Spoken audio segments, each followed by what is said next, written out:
नमस्कार. कथासागरमध्ये सगळ्यांचं स्वागत. अर्थातच सध्या आता सुट्टी सुरू होऊन सुद्धा महिना होत आला नाही का. मग काही जणांना प्रश्न पडलो, त्यांच्या आईला प्रश्न पडतो, आजी आजोबा घरात जे कोण असतात, आणि ह्या वेळाचं करायचं काय. खरं तर ह्याच्यावर खूप छान उत्तर तुमचं तुम्हाला शोधता येईल. आणि आत्ता जे काही करायला लागाल ते पुढे करून ठेवलं आणखीनच फायदा होईल.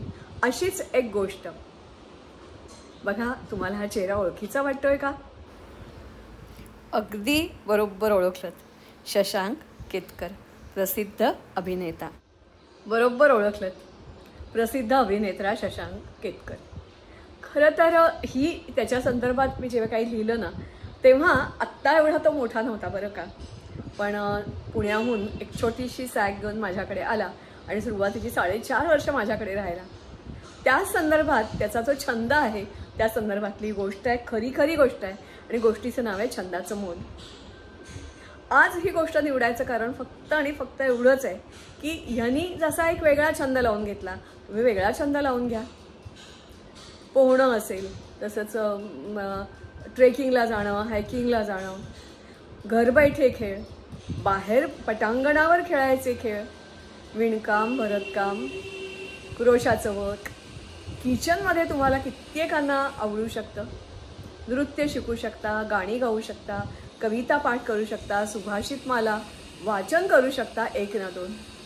तेव्हा अशी ही छंदाचं मोल नावाची गोष्ट आधी ऐका आणि मग आपण आणखीन काही बोलूया. गोष्टीचं नाव आहे छंदाचं मोल. अर्थातच या कथासागर याच्यामधलीच ती आहे. साधारणपणे हे पुस्तक प्रकाशित झालं 2015 मध्ये. 2011-12च्या सुमारास, मलाही नक्की आठवत नाही मी कधी लिहिलं होतं ते. अनुभवी माणसं नेहमी सांगतात, अभ्यासाबरोबर मुलांनी छंद जोपासावे. मात्र मार्कांच्या पाठी धावणारे सगळेच जण, पालक असतील, शिक्षक असतील, विद्यार्थी असतील, चक्क ह्याच्याकडे दुर्लक्ष करतात. मार्क मिळवतात, भरपूर मार्क मिळवतात आणि शिक्षणासाठी परदेशी सुद्धा जातात. सगळ्यांना सगळा खर्च परवडण्यासारखा नसतो आणि मग तिथे राहणाऱ्या मुलांना सुद्धा जे करावं लागतं ते ह्यांनाही करावं लागतं. ते म्हणजे काम शोधावं लागतं. पडेल ते काम अशा वेळेला हे मुलं स्वीकारतात. अशा वेळी काम मनासारखं असतंच असं मात्रही नाही. कित्येकदा कॅन्टीनमध्ये किंवा स्टोर्समध्ये ते जे शिकले त्याचा काहीच उपयोग नाही, काहीच कशाला नातं नाही, असंही काही वेळेला काम स्वीकारावं लागतं.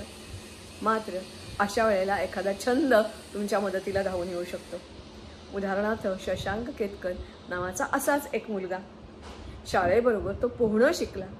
शाळा सुरू असताना सुद्धा केवळ सुट्टीत नव्हे, आणि पोहणं हा त्याचा केवळ छंद न राहता नंतर पॅशन बनली.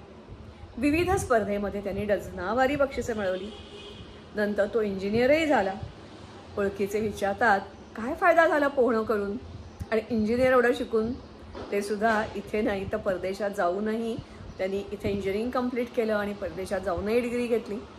साहजिकच लोकांच्या मनात प्रश्न येतो की या शिक्षणाचा उपयोग काय झाला. त्याचं उत्तर हे असं, पुढच्या शिक्षणासाठी तो ऑस्ट्रेलियात गेला. त्याचा हा छंद त्याच्या मदतीला आला. त्याचा बायोडेटा पाहून त्याला सिडनीच्या नामांकित स्विमिंग पूलमध्ये काम मिळालं. त्याच्या दृष्टिकोनातून हे काम नव्हतंच मुळी. त्याच्या आवडीच्या गोष्टीत त्याला रमायला मिळणार होतं. थोड्याच दिवसात या पूलवरचा तो लाडका कोच झाला. सिडनीपासून जवळच दुसरा एक नवा स्विमिंग पूल बनवला जात होता. तिथे नव्या कोचेसना आणि इन्स्ट्रक्टर्सना प्रशिक्षण देण्यात येणार होतं. त्यासाठी त्यांनी शशांकला विचारणा केली. अभ्यास, प्रवास आणि या साऱ्याच्या वेळ आणि कसा त्याची सांगड घालावी हे जरा कठीण होतं. मात्र याचा विचार करत असतानाच पुन्हा एकदा विचारणा झाली. त्यांनी भरघोस मानधन देऊ केलं. आता नवीन काम तर मिळालंच, पण या साऱ्यानं त्याचा आत्मविश्वास वाढला, अभ्यासातली एकाग्रता वाढली आणि जपलेल्या पोहण्याच्या छंदामुळे त्यानं युनिव्हर्सिटीतही आपलं वेगळेपण सिद्ध केलं. सध्या तो लोकप्रिय अभिनेता आहे. याच सिडनीच्या मुक्कामात त्यांनी रेडिओ जॅकी म्हणूनही काम केलं, कारण वाचनाची आवड आणि कविता करण्याची आवड. पोहण्याबरोबर त्याला फोटोग्राफी आणि कविता करण्याची आवड आहे. आणि या सगळ्या छंदाचा फायदा त्याला आत्ता करिअर निवडताना झाला.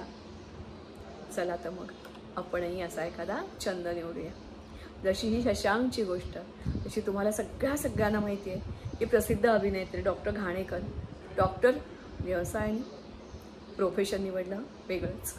अशी तुम्हाला शेकडो उदाहरणं मिळतील की शिक्षण एक असतं, शिक्षण कधीच वाया जात नसतं, मात्र त्यांचा जो छंद असतो त्यांच्या कामाला येतो. तुम्ही अशी नावं शोधा, व्यक्तिमत्व शोधा, त्यांची चरित्र वाचा आणि त्या चरित्रापासून स्वतःही बोध घ्या. हा फक्त करिअरसाठी मी म्हणते असं नाही, तर काही वेळेला संध्याछाया आपल्याला सतावायला लागतात, वय होतं, आणि मग हा छंद त्याही वेळेला जेव्हा आपल्याला घराच्या बाहेर पडणं अशक्य होतं तेव्हाही हा उपयोगी पडतो. अशीच काही 2 उदाहरणंही आपण बघूया. चला तर मग. नमस्कार. ओळखलत? नक्कीच ओळखलत. हा पोहण्याच्या तलावातला त्याचा फोटो, त्याचबरोबर अगदी कोळ्या वयातला त्याच्या पदकांसह हा फोटो, आणि त्याच्या पुण्याच्या घरात आता त्याच्यात खूप भर पडली असेल, पण पोहण्यात त्यांनी मिळवलेली बक्षिसं. अर्थात अभ्यास सांभाळून इंजिनिअरिंगचा अभ्यास करताना या सगळ्याला प्रोत्साहन देणारी त्याची आई धनिष्ठा केतकर. अर्थातच मागच्या गोष्टीमध्ये आपण ज्याचा उल्लेख केला ते हे कपिल, गीता कापडिया आणि हरीश कापडिया. हरीशना माउंटेनिंगचा छंद, गीताला पेंटिंग आणि माउंटेनिंग दोन्हीचा छंद. हरीश आज त्यांच्या छंदामुळे देशात नव्हे तर परदेशातसुद्धा ख्यातनामं पावलेले आहेत. त्याचबरोबर स्वतः तर ते माउंटेनिंगला जातात, पण इतरांनासुद्धा घेऊन जातात, देशी आणि परदेशी गिर्यारोहकांना. त्याचबरोबर गीता सध्या तिची तब्येत बरी नाही आहे, तिला बाहेर जाता येत नाही, पण पेंटिंग हे तिला आजही साथ करतं. त्याच्या पुढचं जे गाणं आहे ते अर्थातच माया कुलकर्णी. संगीताचा छंद, शाळेमध्ये पालेचेकमध्ये संगीत शिक्षिका होत्या, आजही त्यांनी तो छंद जपलाय.